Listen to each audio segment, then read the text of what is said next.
വാഴയ്ക്ക വെന്തെല്ലാം അരിഞ്ഞ് എല്ലാം വെച്ച് എന്നിട്ടൊന്ന് ജസ്റ്റ് ഒന്ന് ക്രഷ് ചെയ്തിട്ടാണ് ഇത് ഉരുട്ടി വച്ചിരിക്കുന്നത്. എണ്ണയും പച്ചമുളകും തേങ്ങയും വാഴയ്ക്കയും കൂട്ടിയുള്ളതാണ് ഇത് കഴിക്കാൻ ഭയങ്കര ടേസ്റ്റാണ്. അതുപോയിട്ട് നമുക്ക് ഇത് പലഹാരങ്ങളും ഇതുണ്ടാക്കാം. ഇങ്ങനെ നീളത്തിന് ഉരുട്ടിയെടുത്തിട്ട് അത് അരിപ്പൊടിയില്ല, മാവില, മൈദ മാവില, കഷായം കലക്കി മുക്കി എണ്ണയിലിട്ട് അത് കൊച്ചു പിള്ളേർക്ക് ഒരു പലഹാരങ്ങളുമായി.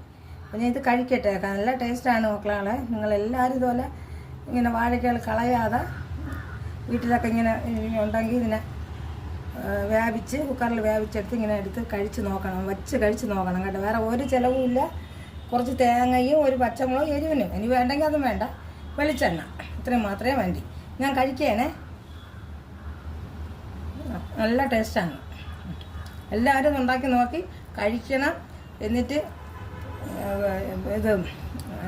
എനിക്ക് അഭിപ്രായങ്ങൾ പറയണം, എല്ലാം ചെയ്യണം കേട്ടോ. നിങ്ങൾ ചെയ്ത് നോക്കി കഴിച്ച് നോക്കണം. തേങ്ങയും എണ്ണ, വാഴയ്ക്ക, ഇത്രയേ ഉള്ളൂ. പച്ചമുളക് വേണമെങ്കിൽ ഇട്ടാൽ മതി, വേണ്ടെങ്കിൽ വേണ്ട.